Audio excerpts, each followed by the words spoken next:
All right. Season 2, episode 22, The Secrets of 808s as a Beatmaker. Now, I just released a tutorial about how to use 808s, a beginner's guide.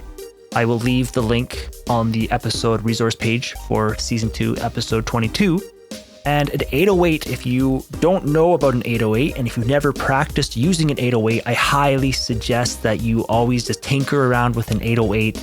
It is by far probably one of the most versatile tools as a beat maker, okay? Now, an 808, the history of an 808 is it actually came from what's called a Roland TR-808. It's an old school drum machine. It's a highly sought after drum machine. And not only do you have like kick drums, it had like kicks, claps, snares, hi-hats, cymbals, rim shots, cowbell, has all these kind of original sounds. And I'll play a couple of those for you right now just so you can hear them.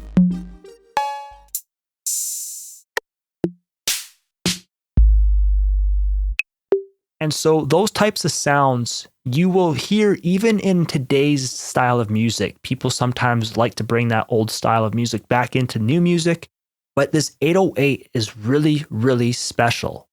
Now, the 808 has evolved tremendously from when it originally happened, right? Through this TR-808. And again, it's created by Roland. And I highly suggest that you go to Wikipedia, look it up, read a little history on it, okay? It's a very, very cool machine.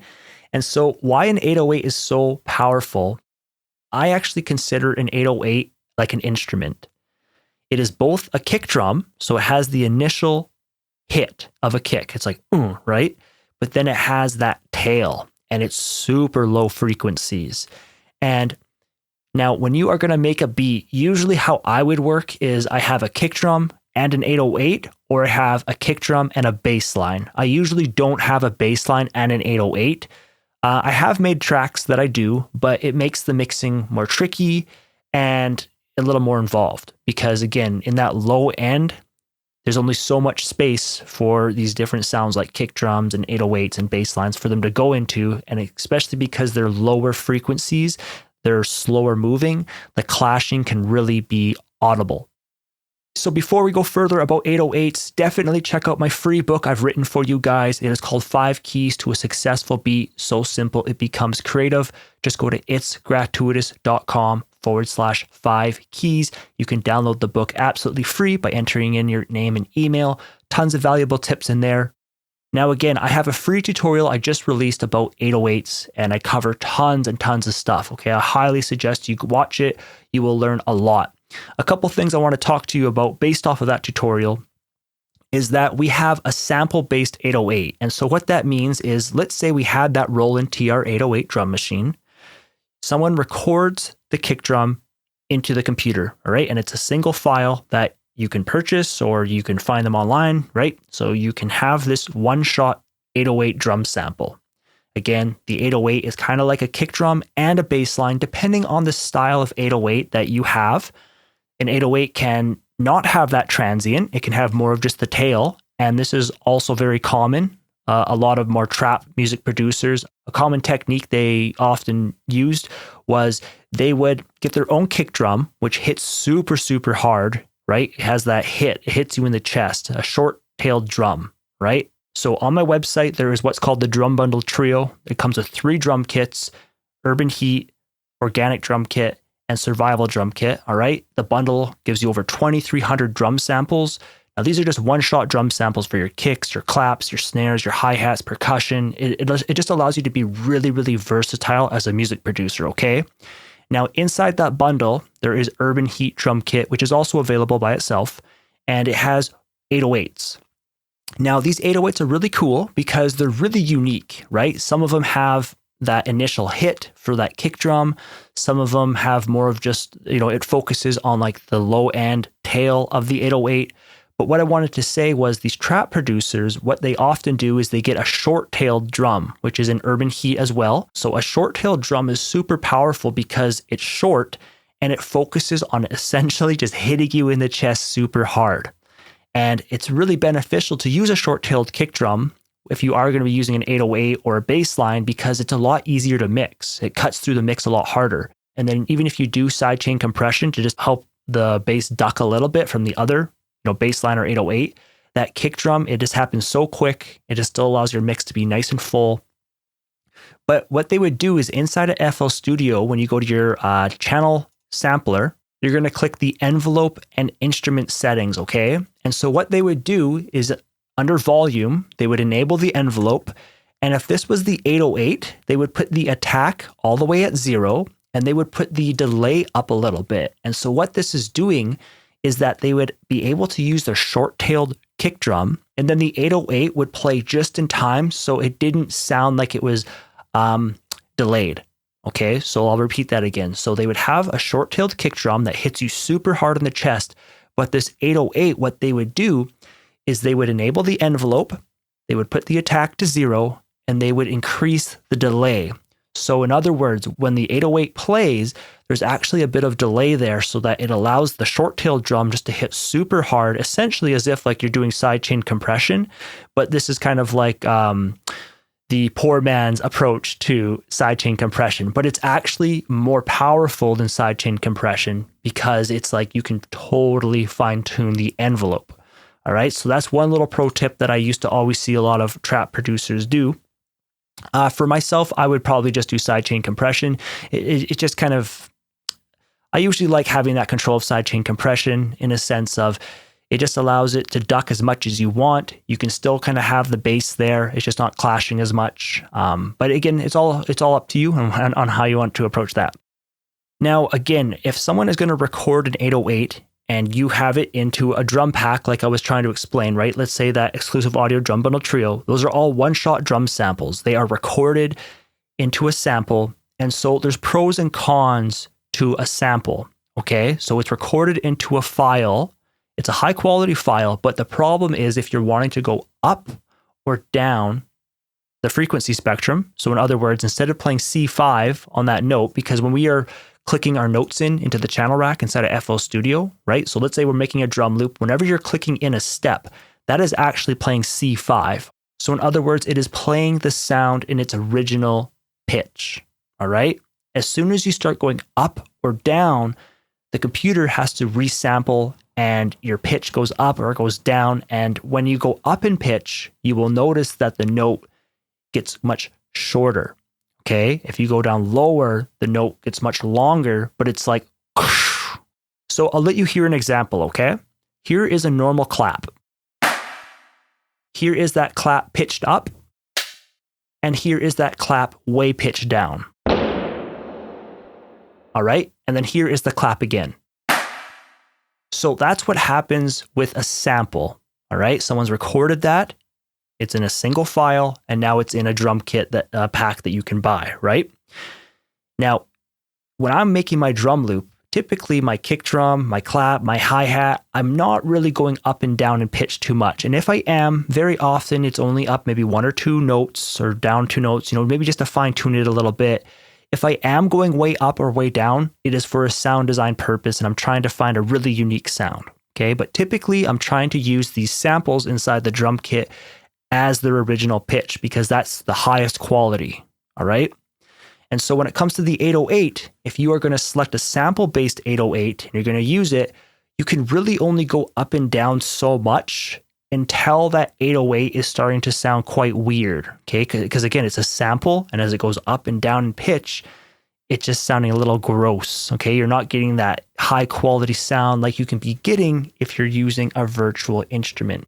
So if you're going to use a virtual instrument for an 808, if you go up and down in pitch, see, because it's what's called synthesized, and essentially, in other words, it's mathematical, right? When we use a synth, if you go up and down, it's just math, and you're getting the highest quality of any sound, right? If you are using a synth and you're playing your melodies up high, or if you play your melodies down low, yes, it is up higher pitch, and yes, it is down lower pitch, but it's not like that clap example I gave you. Now, what I'm trying to say is if you're going to use an 808, if you try something like Flex, there is a bank there and it has tons of different 808s. I think it has 25 different presets. It's under the mobile tuned 808 bass inside of Flex. Now, inside of this bank, in my opinion, there's probably only a handful that I really like to use. I typically always like an 808 that's really nice and clean sounding. So I usually like it to have a nice kick drum sound to it. And that's, kind of what you call like the transient, the initial hit of that 808, like the right?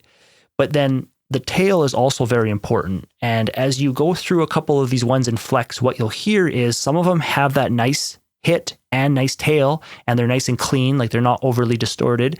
There's some where it doesn't have much of that kick, so it doesn't really have that It'd be more of just kind of like, it's just a very long tail. Again, it all comes down to the style of music you're making and what you're wanting to do with it. But typically, I like that 808 to have that initial hit, and then you have that tail. And the benefit of that is you can apply your own distortion to it, fine tune it however you want, and just be able to just have total control over it. And another thing, when you are using a virtual instrument for your 808s, you want to be adjusting your sustain and your decay to make the 808 feel a little bit more natural. Otherwise, that 808, if you hold down the note, like it's just going to be constant. And in my opinion, whenever you are mixing your 808s and stuff like that, it's always nice to be able to have a little bit of life in them. And when we say life, when it comes to music, it's just a little bit of like up and down, a little bit of movement. If your sound is just so constant and so consistent, it just makes your, especially like your bass, right? It just makes it so steady. In the 808 pack, there is the 808 synth boosted and the 808 synth clean. They are near the bottom. I would suggest selecting one of those and playing with them. You can bring your sustain down quite a bit, and what you'll notice is you get more of like that more of like the actual kick drum. And when you hold down the note, it's still there, but it's not like the same. And one final thing is the release, okay? So the release is when you let go of that note, it allows the 808 to play a little bit longer. And if you don't adjust the release, like if you just select a preset, when you press a note and let go of it, it's pretty quick and abrupt sounding. So definitely adjust some release on these 808s when you're using Flex, and you're gonna give your 808s a lot more life and allow them to be more of like a bass line, something that you can kind of play around with, and it kind of moves more with your beat is what I find. So, quick recap about an 808. Again, definitely check out the free tutorial I have for you. It's very in-depth. It shows you tons of different things, such as, just like I talked about, like what is an 808? Where does it come from? So it comes from that Roland TR 808. When it comes to an 808 inside of FL Studio, if it is a sample, I always tell you guys, use those in and out knobs, right? I'll talk about that inside the membership in the platform there. The in and out knobs when you're doing sound design is by far one of the most powerful things in FL Studio to fine tune that sound, because the problem with an 808 is, again, the tail can be so long and you can fine tune it with that out knob. All right, so be on the lookout for more tutorials based on 808s. I want to cover how to glide 808s. I talk about it in that tutorial, but I want to come out with like shorter videos, a little easier to digest. So if you guys don't want to miss any of that stuff, you guys can sign up to the email list, right? And you do that by downloading my free book, 5 Keys to a Successful Beat. Just go to itsgratuitous.com/5 keys. Again, you guys can check out the show notes, the resources, and all the information will be in there. You can visit the website, and I have tons and tons of courses, books, and tons of free articles and tutorials, okay? So I highly suggest you guys to use the search bar on my website, okay? Just go to itsgratuitous.com. Any question you have, like if you want to learn about drum loops or learn about piano or learn about whatever, just type in those keywords into the search bar, and I have tons of articles. I have many old articles. My goal is to update them all eventually, one day at a time though, right? So thanks for checking out this episode, and I hope you guys enjoy the beat I played in the tutorial. It's called You Go Girl. It was really, really funny when I made the beat. My mom was actually sitting beside me, and I always tell my mom, "You go girl," just like for encouragement, but we also joke around because it's kind of funny when people say, "You go girl," right? And so I was teaching her about an 808, because my mom, she's kind of in tune with like the music, with the music production, because whenever I write books, she is the editor. She edits the books. She doesn't fully understand what's going on, but she does edit them. And so she likes to kind of learn new things. And I was explaining what is an 808 to my mom. I told her, it comes from the classic TR 808 drum machine. I let her listen to a couple different 808 sounds and how different they can sound over the years, right? So again, if it's coming from that actual drum machine, it has a bit of a different sound than what we're used to when it comes to an 808 today. But anyway, so I made this drum loop with her, and my mom, she was kind of like, oh, I don't really like that. And then I played this little guitar loop over it, and I'll play this at the end of this episode. You can hear the beat. And then just because I always say to my mom, "You go, girl," I called the track name "You Go Girl," and then we were joking around, and I ended up throwing some voices over top of it saying "You Go Girl," and it turned out pretty funny. All right, so I'll play that, and I'll talk to you guys in the next episode.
That's right. You go, girl. Yeah. You go, girl.